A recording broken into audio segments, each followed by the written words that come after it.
Hello everyone, I'm Geek Freaky and welcome to the video. Roughly around a month ago, or 2 months ago, Team 4 Star's Top 12 fight video finally came back after being blocked for so long. Now usually, Team 4 Star would have their videos into segments, and each of those segments would have their very own video. Like for example, in the Top 12 fights, number 12 was the fight with Janimba, and that alone would have its own video, and the same would go for the other fights. But the problem is, the last 2 fights, which was number 2 and number 1, those 2 videos were blocked, and to this day I think they still are. But they also have a video where they combined all the fights into one video, and that too was blocked until recently. Yep, Team 4 Star's Top 12 fights is back in that long hour video, and the last 2 fights are in it. So if you guys want to go and watch that video, you can do so now. Anyways, back to the point of this video. In about 2 months, Team 4 Star are most likely going to make another video, like they've been doing for the past few years. Like in 2014, they listed their 24 favourite iconic moments with honourable mentions. In 2015, they listed their 24 favourite Dragon Ball movies and specials, again with honourable mentions. And in 2016, they listed their top 24 Dragon Ball villains with honourable mentions. And in 2017, they listed 24 of their favourite Dragon Ball games, and this time with no honourable mentions, which is kind of a shame because I would have liked to have seen that, because it's also part of the fun to mention the honourable mentions. But hey, what can you do? And last year, in 2018, they did their top 12 Dragon Ball fights, which in my opinion was their best video yet. I mean, this video was good and everything, but I would have loved to have seen a top 24 best fights video, just to keep the tradition going. In fact, I would have loved to have seen a top 24 best fights. I mean, come on, who doesn't love listening to these guys with their commentary, their jokes, and their reasons why it's on the list? For me, Team 4 Star can do no wrong with these videos. But I found out why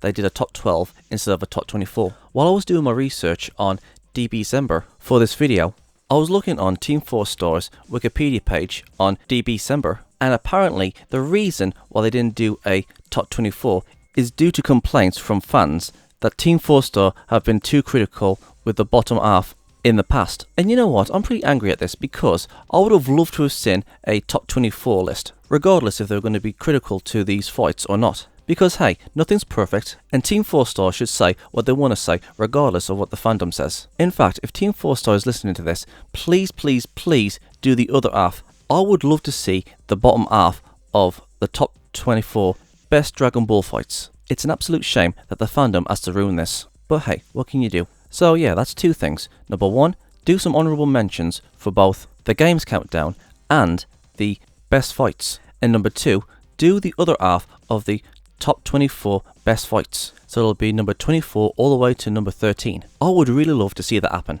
So yes, Team 4 Star, please make that happen. And now, to get to the real meat of this video, what is Team 4 Star going to make this December? What top 24 or top 12 list are they going to make? Well, to be honest, I have absolutely no idea, but I do have a few ideas of what lists they might do, or can do, and that's why I made this list, that Team 4 Star might do this dbcember, and can do in the future.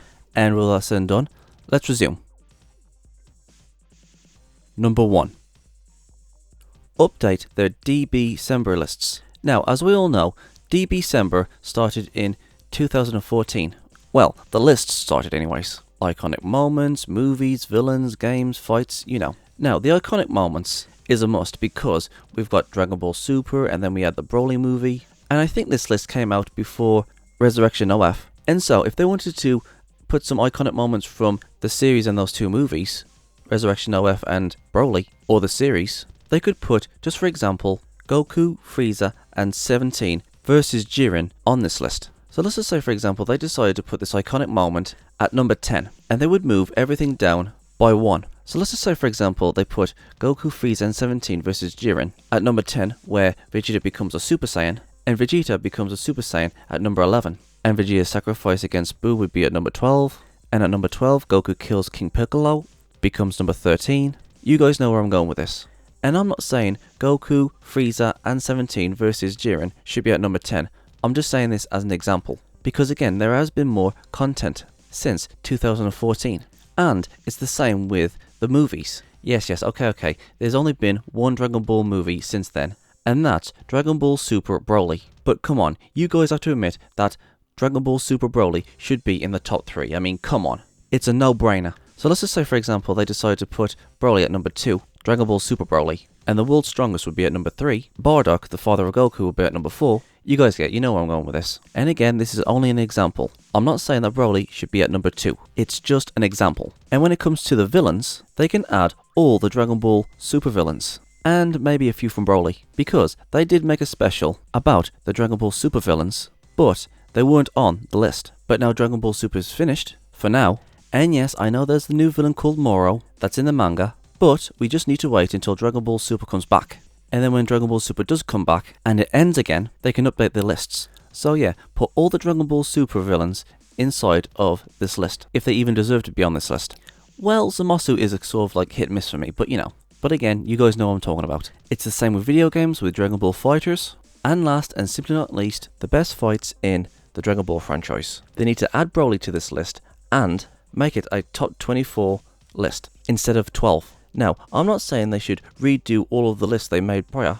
All I'm saying is that they should make a video and place it in a certain spot on their lists. That's all I'm saying. Because over time, things change. Like for example, who would have thought that Goku, Frieza and 17 would be fighting together? If they made the top 12 fights a year before this fight came out, it obviously wouldn't be on the list. There would be another fight in the 12th spot, and Perfect Cell versus Goku would be at number 3. So yeah, I definitely think that they should update their lists. That's idea number 1. My next idea, number 2, is items in the Dragon Ball franchise. And when I mean items, I'm talking about things that has been used by characters from the smallest to the biggest. Here's a few examples. Items like the Power Pole, the Dragon Balls, the Dragon Radar, the Flying Nimbus, the Power Level Scouter, the Big Getty Star, capsules, Trunks' time machine, you know, stuff like that. Team 4 Store could do commentary on how important these items are, or they can give their reasons why these items are their favourite. There are loads and loads of items in this series to choose from. Goku's weighted clothes, Barba's crystal ball, etc, etc. And yes, I know this isn't the most exciting thing to make a list of, but I'm just throwing this idea out there to give people a few ideas. So yeah, number 2 is items. And we come to number 3, their favourite characters in the entire franchise. Well, to be fair, they did make the top 24 villains, so I think they should make the top 24 good guys, the top 24 supporting list, and maybe the top 12 filler characters? I mean, there is a lot of characters in the Dragon Ball franchise, from the brief to the long-term characters. I mean, if they wanted to make a top 50, that'd be awesome. If they wanted to do all the characters throughout the series, including the villains. But, to be fair, I actually think that they should make the top 24 good guys. Like, for example, Goku, Vegeta, Krillin, etc, etc. And as for supporting characters, they could do characters like Mr. Popo, Dende, Oolong, Fidel, Launch, you know, characters like that. And as for filler characters, there's characters like Pikkon, the Grand Kai, Icarus. Yeah, it's going to be a very short list with a filler list. So yeah, they did the top 24 villains, so I think it's only fair they did the top 24 good guys. Or again, top 50 characters in the entire series. That would be some neat commentary. And so, on to the next one. Now, with number 4, I think this one's going to be fun. I think they should make the top 12 good things about Dragon Ball GT. And the reason why I say top 12 is because there really isn't that many good things about GT. So I think it should be fair that we should cut it down to 12. And to GT's credit, there are a few good things about GT. Like for example, Baby, Super Saiyan 4, and the ending to Dragon Ball GT. And in my opinion, I actually think that it would be obvious to have these 3 on this list. But Team 4 Star's got to figure out what the other 9 is going to be on this list. And yes, even though I know Dragon Ball GT isn't all that good, there are a few things in it to like. To me, I just think it would be funny if Team 4 Star did a positive video on Dragon Ball GT. Because apparently I hear they don't like Dragon Ball GT. But again, there are things in Dragon Ball GT to like. And I would also like to listen to their commentary. So yeah, that's number 4. Let's get on to number 5. For me, number 5 is a must. The best musical score in both English and Japanese. And this can be in the series, in the movies, and the games. Okay, let me give you guys an example. let's say they decide to do a top 24 music themes from both English and Japanese, and Team 4 Star decided to put Cha La Hechala in that list. Or here's another example, Rock the Dragon, or Spirit vs Spirit, when Gohan went Super Saiyan 2 the first time. Or Goku vs Jackie Chan's theme, Mezai Tenkaichi. Yeah, I know I botched that up. Or The Saga Continues, from Bruce Faulkner, or Garlic Jr.'s theme, or from the game, Dragon Ball Z Tenkaichi Budokai 3, Super Survivor.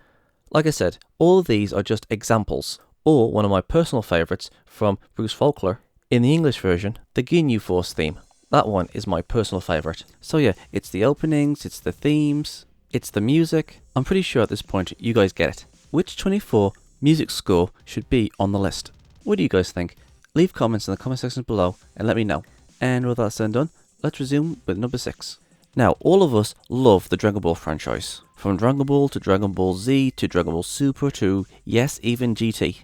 But you guys have to admit that this series isn't perfect, because the Dragon Ball franchise has plot holes, mistakes, things that don't make any sense, and there were also things in the series that wasn't really that good. Now, we've mostly seen positive stuff from Team 4 Star when it comes to the Dragon Ball franchise.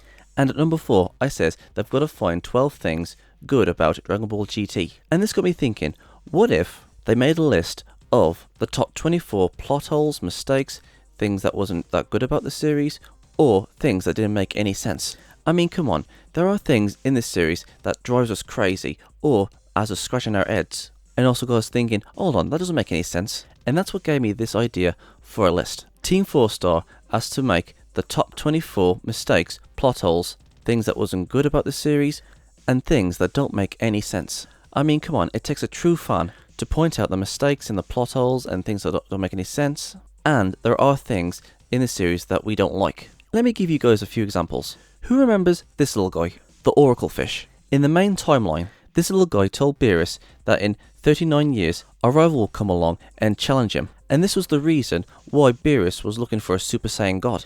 But here's the problem. What about in Future Trunks' timeline? In Future Trunks' timeline, Goku is dead, and Vegeta's dead. So really, the Oracle Fish in that timeline shouldn't have given Beerus that prediction. But in the main timeline, the fish was right. If you ask me, I actually think they actually screwed up here a little bit. Here's another example. Things that didn't make any sense. In the Imperfect Cell Saga, Goku and Gohan was training in the hyperbolic time chamber so they can get stronger so they can defeat the androids. And while Goku and Gohan was in the hyperbolic time chamber, Gohan had a dream of Cell attacking Piccolo and Chi-Chi, and this was in Cell's perfect form. But here's the thing, Gohan doesn't know what Cell looks like. Gohan has never seen Cell up to this point. Hell, even in the hyperbolic time chamber, when Gohan and Goku was training, Goku told Gohan that the only way you can become a Super Saiyan is when you experience loss and a great sadness. And Goku told Gohan to imagine Cell killing everybody, so that way Gohan would be able to become a Super Saiyan 1. And Gohan himself said that he doesn't know what Cell looks like. So this dream doesn't make any sense. Here's another example. Beerus said that he visited Earth once before and he exterminated the dinosaurs. But here's the thing, there are still dinosaurs in the Dragon Ball franchise. Here's another example. In Dragon Ball GT, when Goku and Oob was finished with their training and they fell down and collapsed, Dende said, get the medical kit. And I was like, Dende, you can heal people. Why use a medical kit? That doesn't make any sense. Why would he use a medical kit if he can heal people? And last but simply not least, things I don't like about the series. Now, this one's a biggie. Now, in the original Dragon Ball, Goku was an uneducated, naive kid. In Dragon Ball Z, Goku seems to have matured and he seems to know what he's doing. I mean, yeah, Goku was still naive and innocent, but he wasn't stupid. In Z, Goku seems to be in control.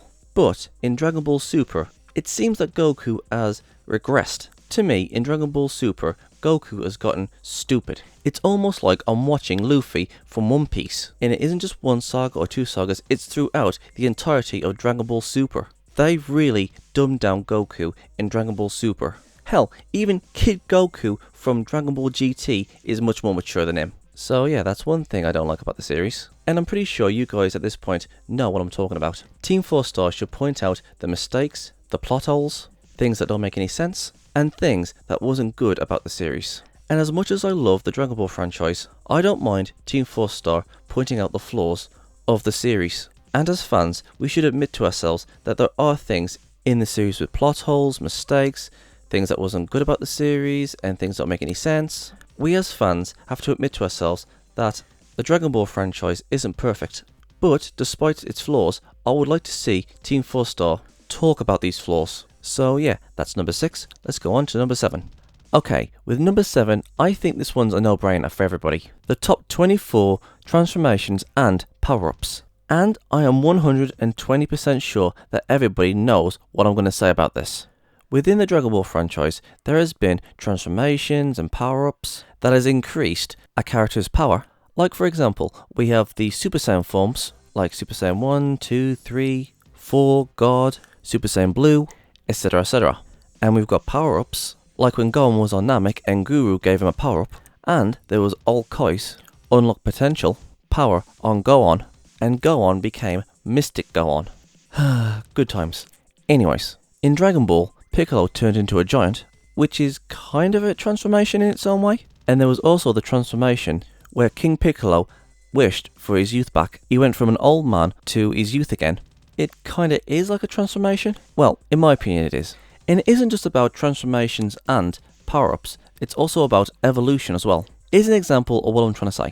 As you guys can see here, this is Larvae Cell. And then after so long, he breaks out of his container and he becomes this sort of bug thingy. And then after a while, he sheds his skin and he becomes Imperfect Cell. And then after absorbing Android 17, he becomes Semi-Perfect Cell.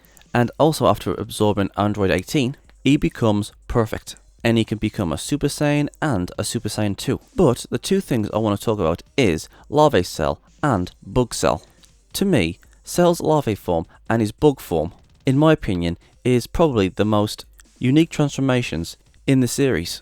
Because it took years for Larvae Cell to become a bug, and then that bug pulled a Rudagon and shed its skin to become Imperfect Cell. In my honest opinion, these two forms are kind of like more of like an evolution form. So those two forms are kind of like transformations. His larvae form becomes a bug, and then that bug sheds its skin to become Imperfect Cell. For me, they kind of are a transformation. And then there's a Rudagon, and the first time we ever saw a Rudagon was his bottom half. And then later on, we see him in his complete form when his top half and his bottom half became one.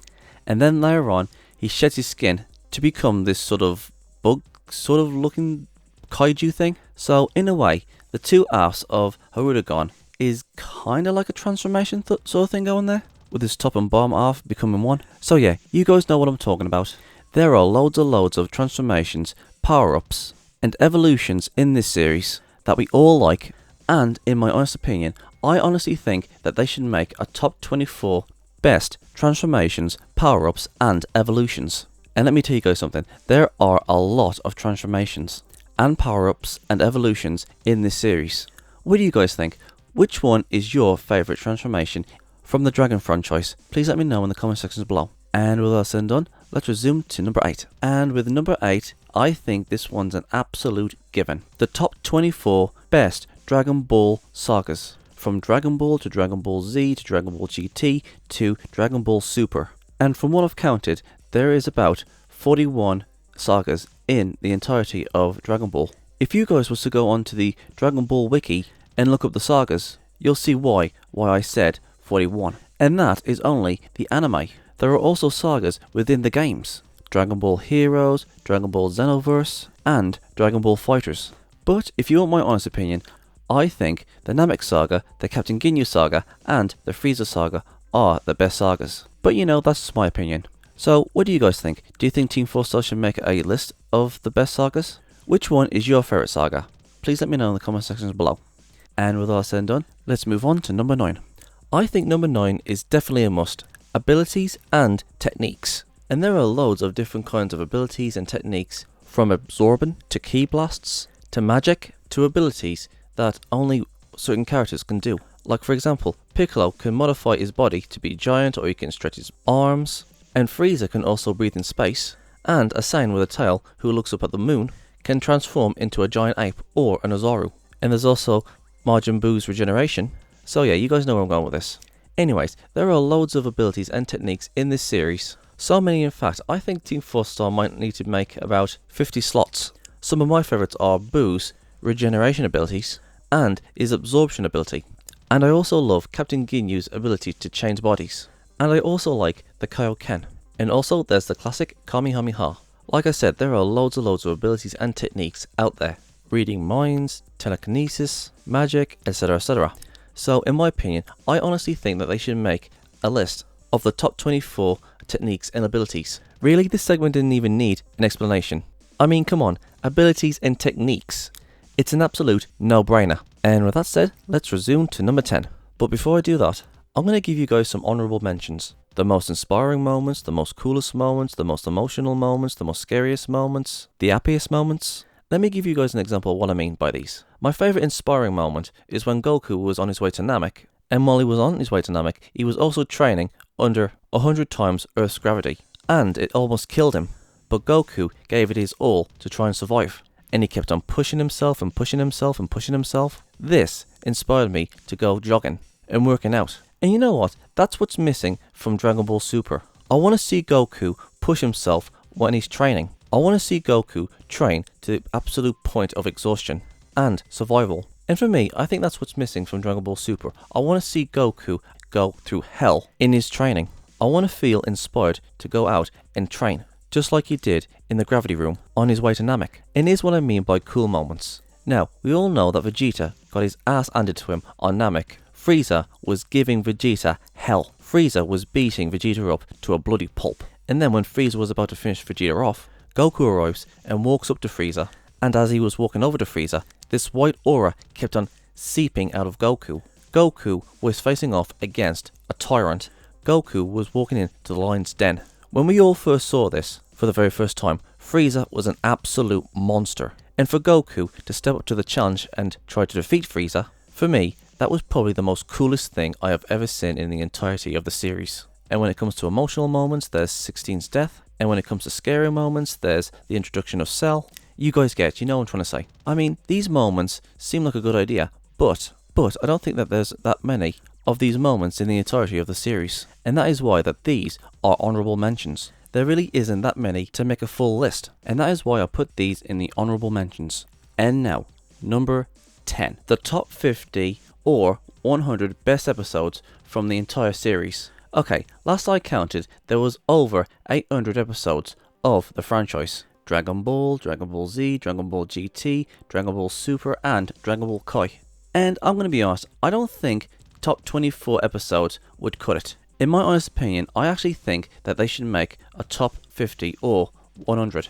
And also, I'm not counting specials or movies, because they've already had a list made for them. Anyways, the top 100 episodes can be on the list for either best animation, best choreographed fights, best surprises. They can have loads of reasons as to why these episodes would be in the top 100. From canon to filler, to the best conversations, to good music, how cool they are. There are plenty of reasons why an episode can be good. Or here's another example. Let's just say, for example, they liked 2 to 5 episodes in a row of each other. So let's just say, for example, they liked episode number 30 to episode 35. They could count that as one big episode if they wanted to. However, let's just say, for example, Team 4 Star loved episode 42, 43, 44, but they didn't like 45, but loved episode 46. They would have to count that as 2 episodes, because number 45 broke the chain. So yeah, from 2 episodes to 5 episodes makes an episode.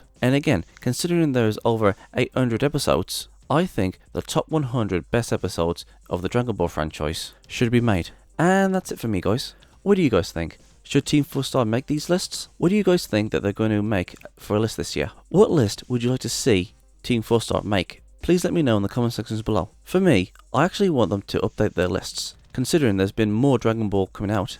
But if I was a gambling man, I'm going to say maybe, just maybe, Team 4 Star is going to do the top 24 sagas in the series. And the reason why I say this is because, well, it's because I actually think that it's the next big thing. We've had all these other lists, the movies, villains, icons, games, fights. If I was Team 4 Star, I think doing the sagas would be the next big thing. But hey, listen, I'm just guessing here. Well, that's all for me, guys. Thank you for watching this video. I'm Geek Freak. Peace out. Thank you guys for watching, and if there's a series you want me to check out and review and give my thoughts on it, or if there's a top 10 list you want me to do, or any reactions, or responses, or rants on anything geeky, just leave links and comments in the comment sections below, and I'll get to them as soon as I can. And if you guys want to follow me on my social medias, I'm on minds.com, Twitch, Dailymotion, and Hatron, Reddit, BitChute, aka the new YouTube, DeviantArt, Discord, VidMe, Gab, Twitter, Tumblr, Patreon, GoFundMe, PayPal, and my other social medias are down there in the description box below, so if you want to go and check them out, please do. And don't forget to subscribe and share this video. And please go and check out my new skeptic channel, Gypsy Freak. It's also down there in the description box below. Peace out.